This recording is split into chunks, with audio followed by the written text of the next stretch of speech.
Everyone, welcome to the channel. आज हम बात करेंगे बहुत ही इंपॉर्टेंट इलेक्ट्रोलाइट के बारे में, दैट इज़ पोटेशियम। पोटेशियम एक बहुत ही इंपॉर्टेंट आयन है जो कि हमारे हार्ट को स्टार्ट भी कर सकता है और स्टॉप भी कर सकता है। नॉर्सेट के ट्रेंड को देखा जाए तो ये एक बहुत ही इंपॉर्टेंट टॉपिक है जिसमें डायरेक्टली सिनेरियो बेस्ड क्वेश्चन देखने को मिल रहा है। आप इस वीडियो के एंड तक बने रहें जिससे आपका सारा डाउट क्लियर होगा with easy and tricky way. So let's start the topic, hypokalemia and hyperkalemia. आज के टॉपिक में हम देखेंगे the normal values of potassium with the causes of hypokalemia and the hyperkalemia and their sign and symptoms, and lastly the ECG changes with their intervention. ये सारे सब topic बहुत ही इंपॉर्टेंट हैं। तो let's start the topic. Normal value of potassium is 3.5 to 5.0 milliequivalent per litre, या फिर 3.5 to 5.0 मिली मोल पर लीटर। ये दोनों यूनिट के साथ वैल्यू याद रखना बहुत ज़रूरी है। If value of potassium is less than 3.5, इस कंडीशन को बोलते हैं हाइपोकैलेमिया। और अगर पोटेशियम की value is more than 5.0, then इस कंडीशन को बोलते हैं हाइपरकैलेमिया। अब बात करते हैं हाइपोकैलेमिया एंड हाइपरकैलेमिया के कॉजेज़ के बारे में। तो इसकी नॉर्मल वैल्यू आपको डायरेक्ट याद रखनी है 3.5 to 5.0। Now the first causes is excessive use of diuretics and excessive use of corticosteroids. तो आप ये सोचेंगे कि डायूरेटिक्स एंड कॉर्टिकोस्टेरॉइड किस तरह से पोटेशियम के लेवल को कम करते हैं। तो जो डायूरेटिक्स होता है ना, वो डायरेक्टली एक्ट करता है किडनी पे।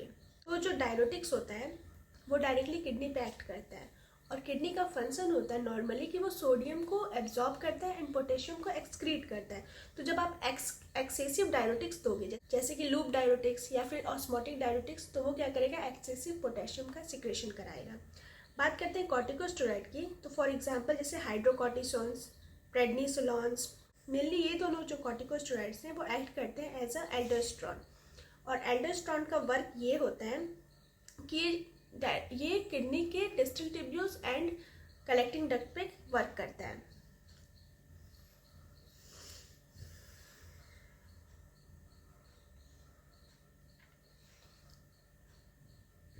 तो ये दोनों जो कॉर्टिकोस्टेरॉइड होते हैं वो एक्ट करते हैं एज अ एल्डोस्टेरॉन, और एल्डोस्टेरॉन का वर्क होता है on the distal tubule and collecting part of the kidney. तो इन दोनों साइड पे ये किडनी के एक्ट करता है और हेल्प करता है सोडियम के एब्जॉर्प्शन को। स्टेरॉइड हेल्प करता है सोडियम के रीएब्जॉर्प्शन को, जिसकी वजह से क्या होता है कि सोडियम जब अंदर आता है तो वाटर भी अंदर आता है, ठीक है, साथ में सोडियम के, जिसकी वजह से फ्लूइड का रिटेंशन हो जाएगा बॉडी में और एडिमा देखने को मिलेगा। तो जब भी सोडियम रीएब्जॉर्ब होगा ज़्यादा तो water also absorbs and hence the fluid retention occurs. तो एज अ रिजल्ट जब एक्सेसिव कॉर्टिकोस्टेरॉइड्स यूज़ करेंगे तो एक्सेसिव पोटेशियम का लॉस होगा और हाइपोकैलेमिक कंडीशन अकर होगा। नाउ यहाँ पे एक इम्पॉर्टेंट पॉइंट ये है कि इस कंडीशन में, हाइपोकैलेमिक कंडीशन में क्या होता है कि जब आप कॉर्टिकोस्टेरॉइड बहुत ज़्यादा यूज़ करते हो तो this can cause metabolic alkalosis. बहुत ही इंपॉर्टेंट पॉइंट है। मेटाबॉलिक एल्कलॉसिस क्यों देखने को मिलता है? क्योंकि जब पोटेशियम लॉस होता है बॉडी से तो साथ ही में उससे H+ आयन भी लॉस होता है, जिसकी वजह से मेटाबॉलिक एल्कलॉसिस कंडीशन देखने को मिलता है। मोर रिस्क होता है स्टेरॉइड्स में भी। आप मेनली याद रखो कि मोर रिस्क जो होता है वो हाइड्रोकॉर्टिसोन और प्रेडनिसोलॉन की वजह से होता है, और लेस रिस्क जो होता है with the betamethasones and dexamethasones. तो dexamethasones and betamethasones both are for the less risk, and for more risk hydrocortisone and prednisolone. In summarized form, corticosteroids aldosterone पर एक्ट करता है, वो किडनी के डिस्टल ट्यूब्यूल और कलेक्टिंग डक्ट के side पे काम करता है, वहाँ पे सोडियम का एब्जॉर्प्शन कराता है जिसकी वजह से फ्लूइड रिटेन होता है, और साथ ही में एक्सक्रीट करता है पोटेशियम को। पोटेशियम के साथ साथ H+ आयन भी एक्सक्रीट होता है, और जिसकी वजह से मेटाबॉलिक एल्कलॉसिस कंडीशन देखने को मिलता है। मोर रिस्क किसकी वजह से होता है और लेस रिस्क किस ड्रग की वजह से होता है, ये याद रखना है आपको। ये डायरेक्टली नॉर्सेट में क्वेश्चन आ सकता है। Now the third point is Cushing syndrome. जैसा कि आपको पता है कि कुशिंग सिंड्रोम में क्या होता है, सेम एल्डोस्टेरोन का सिक्रेशन ज़्यादा हो जाता है। तो सेम कहानी, अगर एल्डोस्टेरोन ज़्यादा होगा तो सोडियम का एब्जॉर्प्शन ज़्यादा होगा और पोटेशियम का सिक्रेशन ज़्यादा होगा, जिसकी वजह से लॉस ऑफ K+ आयन होगा।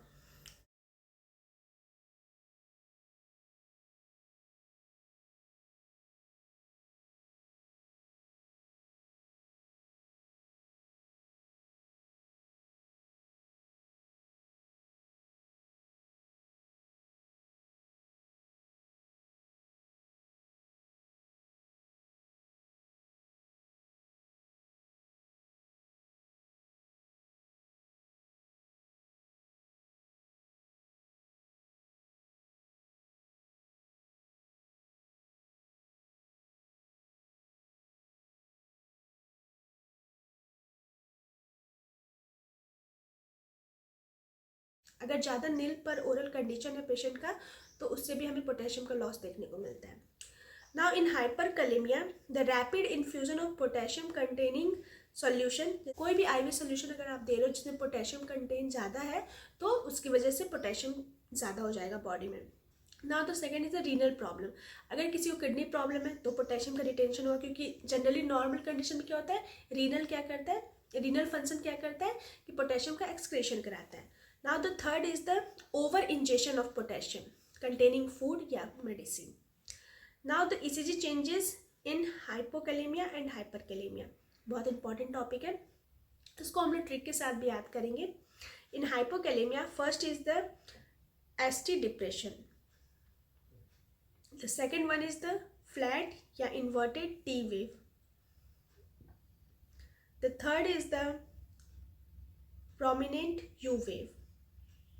In hyperkalemia, the first is the tall and peaked T wave. Second is the flat P wave. Third is the widened URS complex. Fourth is the prolonged PR interval. इसको trick से आप ऐसे याद कर सकते हो कि अगर पोटेशियम कम है इन हाइपोकैलेमिया, ठीक है, अगर पोटेशियम कम है तो हमें इन्वर्टेड टी वेव दिखेगा, मतलब T goes down and you wave prominent दिखेगा, तो हमें लो पोटेशियम में यू सो होगा और हाई पोटेशियम में टी सो होगा, क्योंकि उसमें टॉल पीक्ड टी वेव देखने को मिल रहा है। तो डायरेक्टली याद रखो कि अगर लो पोटेशियम है तो T goes down and you goes up, and in hyper inverse T goes up and flat P wave. So now the silent symptoms in hypokalemia, muscle weakness देखने को मिलेगा और रिस्क क्या होगा, तो रिस्क होगा हमारे पास अरेथमिया का, क्योंकि कार्डियक रिदम एबनॉर्मल हो जाएंगे। इन हाइपरकैलेमिया मसल पैरालिसिस देखने को मिलेगा और रिस्क क्या होगा, कार्डियक अरेस्ट।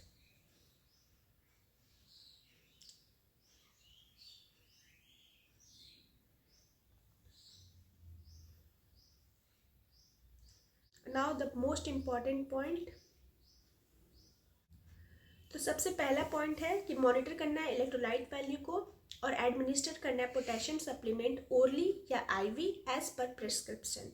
बट ओरली आपको ये ध्यान रखना है कि nausea vomiting can cause, so इसके लिए कभी भी हमें इसको एम्प्टी स्टमक नहीं देना है, तो should not be taken on an empty stomach. Second point ये याद रखना है आपको कि इसका जो टेस्ट होता है वो अनप्लीजेंट होता है, तो पोटेशियम जब भी आप दे रहे हो तो कभी भी एम्प्टी स्टमक नहीं देना है, और एक इसका अनप्लीजेंट टेस्ट होता है तो उसको हमको हमेशा साथ में देना है जूस के या फिर किसी अदर लिक्विड के। तो liquid potassium liquid KCl unpleasant taste should be taken with juice और other liquids.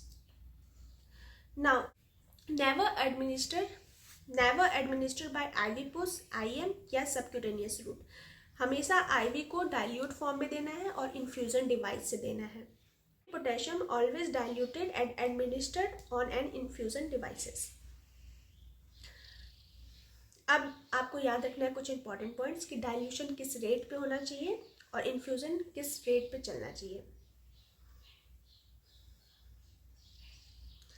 So dilution no more than 1 milliequivalent per 10 ml of solution. सो कभी भी डाइल्यूशन को 1 मिली इक्विवेलेंट पर 10 ml से ज़्यादा नहीं करना है, ठीक है। So dilution no more than 1 milliequivalent per 10 ml of solution. So IV bag को इंश्योर करना है दो चीज़ के लिए, जो आईवी बैग के अंदर पोटेशियम है वो इवनली डिस्ट्रीब्यूटेड होना चाहिए और दूसरा वो लेबल्ड होना चाहिए। सो ensure potassium is distributed evenly and throughout the IV solution, and also ensure that IV bag properly labeled. Now maximum recommendation for the infusion devices. So maximum recommended infusion rate is 5 to 10 milli equivalent per hour, ठीक है। इससे ज़्यादा आपको कभी भी recommend नहीं करना है इन्फ्यूज़न के रेट को, और never exceed 20 milliequivalent per hour under any circumstances. So maximum recommendation है इन्फ्यूज़न का 5 to 10 milliequivalent per hour और 20 से ज़्यादा नहीं करना है। अब ये दो पॉइंट आपको इंपॉर्टेंट है, याद रखना है कि पोटेशियम का जो इन्फ्यूज़न, पोटेशियम जब इन्फ्यूज़ करते हैं बॉडी में तो फ्लेबाइटिस कैन कॉज। सो हमेशा आईवी साइट को फ्रिक्वेंटली एसेस करते रहना है आपको कि जब भी आपको पोटेशियम को इन्फ्यूज़ करना है तो उस साइट को क्लियरली ऑब्जर्व करना है हमेशा। क्यों? क्योंकि potassium infusion can cause phlebitis, और अगर फ्लेबाइटिस या इन्फ्लिट्रेशन हो जाता है बॉडी में किसी भी क्लाइंट के तो आपको तुरंत ही इमीडिएटली उस इन्फ्यूज़न को स्टॉप कर देना है। तो सबसे पहला प्रायोरिटी आपका यही है कि इन्फ्यूज़न रेट को स्टॉप करना है। Now the second one is कि इन्फ्यूज़न को स्टार्ट करने से बिफोर कभी भी KCl का इन्फ्यूज़न अगर आप स्टार्ट कर रहे हो तो उससे पहले आपको दो चीज़ माइंड में याद रखना है। पहला कि रीनल फंक्शन नॉर्मल होना चाहिए पेशेंट का, दूसरा इनटेक आउटपुट जो होता है वो नॉर्मल होना चाहिए पेशेंट का, 30 ml पर आवर से ज़्यादा होना चाहिए, कम नहीं होना चाहिए। तो ये दोनों पॉइंट याद रखना है। नाउ इन समराइज फॉर्म एक बार फिर से देख लेते हैं इंटरवेंशन में कि ओरली देने टाइम नोज़िया वोमिटिंग का ध्यान रखना है, इसलिए कभी भी एम्प्टी स्टमक नहीं देना है पेशेंट को। इसका अनप्लीजेंट टेस्ट होता है, इसलिए विद जूस हम लोग प्रीफर करेंगे।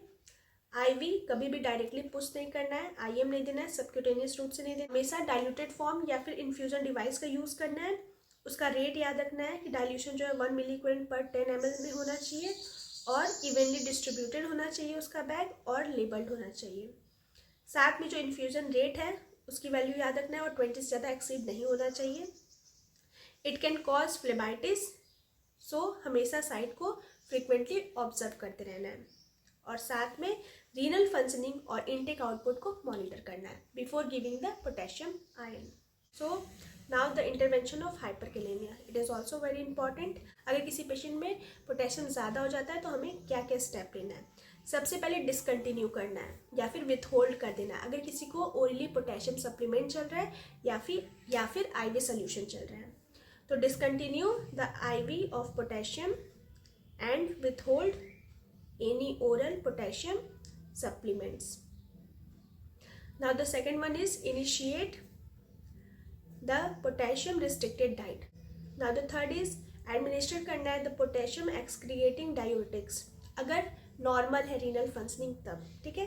If renal functioning is normal then prepare to administer the potassium excreting diuretics जैसे कि loop diuretics, for example फ्यूरोसेमाइड्स।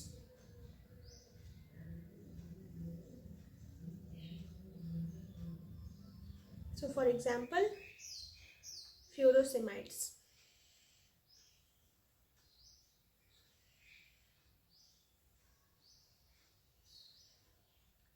Now the fourth is if renal functioning is impaired, then prepare to administer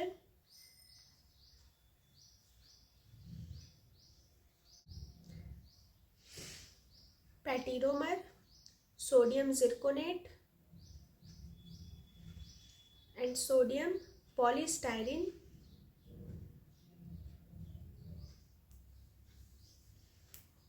sulfonate. तो इन तीनों drug को देना है अगर renal impaired है तो इन तीनों ड्रग को देना है, patiromer, sodium zirconate and sodium polystyrene sulfonate. ये ओरल और रेक्टल रूट से दिया जाता है। ये कैटायन एक्सचेंज रेजिन है, ठीक है। तो these are the cation exchange resin that promote the loss of potassium from the GI. So that promote the GI sodium absorption and potassium secretions. Now the fifth point is regular insulin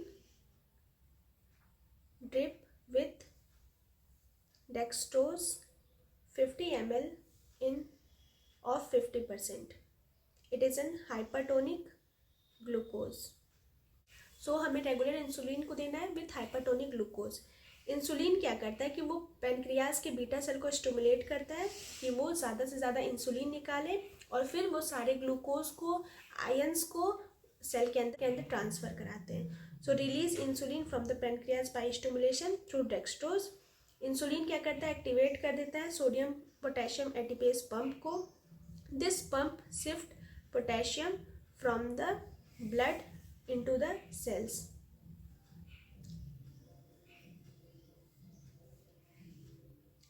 Glucose only given to prevent hypoglycemic condition. क्योंकि insulin ज़्यादा दे रहे हैं और glucose दोगे तो वो भी stimulate करेगा पैनक्रियाज को कि और इंसुलिन निकालो, तो सारे ग्लूकोज तो सेल के अंदर चले जाएंगे, तो हाइपोग्लाइसेमिक कंडीशन हो सकती है। तो ग्लूकोज हम लोग ऊपर से देते हैं ताकि हाइपोग्लाइसेमिक कंडीशन बचा रहे। Now the 6 is albuterol. We should give an albuterol. Now the 7th is calcium gluconate. अगर किसी को कार्डियक अरेस्ट, अरिदमिया ये कंडीशंस देखने को मिले तो उस कंडीशन में, मतलब कार्डियक प्रॉब्लम की कंडीशन में हमें डायरेक्टली एंटागोनिस्ट देना है जो कि है calcium gluconate. The last option is haemodialysis. अगर बहुत ही क्रिटिकल कंडीशन है क्लाइंट की, उस कंडीशन में हमें हीमोडायलिसिस करना है। एंड 9th इज अगर किसी क्लाइंट को ब्लड ट्रांसफ्यूजन प्रिस्क्राइब्ड है तो उस कंडीशन में हमें क्या करना है कि फ्रेश ब्लड ट्रांसफ्यूज करना है पेशेंट के अंदर। क्यों? क्योंकि जो ओल्डर ब्लड होता है ना, उसका जो सेल्स होते हैं वो ब्रेक डाउन कर जाते हैं, और ब्रेक डाउन करने की वजह से क्या होता है कि जो पोटेशियम होता है वो ज़्यादा रिलीज होगा, तो हाइपरकैलेमिया और भी ज़्यादा वर्सनिंग हो जाएगा। तो इसलिए क्या करते हैं हम लोग, इसलिए client should receive the fresh blood. So in summarized form, discontinue IV, initiate the restricted diet of potassium, then potassium excreting diuretics given if renal function is not impaired. If renal function is impaired, then give the cation exchange resins, then give the regular insulin with the dextrose, and in cardiac problem should given the calcium gluconate as an antagonist, and lastly we go for the hemodialysis, and for the patient undergone the blood transfusion, fresh blood should be transfused. So पहले हम लोगों ने normal value को देखा, फिर हमने deal किया with causes of hypokalemia and hyperkalaemia with their easy concepts. Now we go, फिर हमने देखा ECG चेंजेस, फिर हमने इंटरवेंशन के बारे में पढ़ा फॉर द हाइपोकैलेमिया,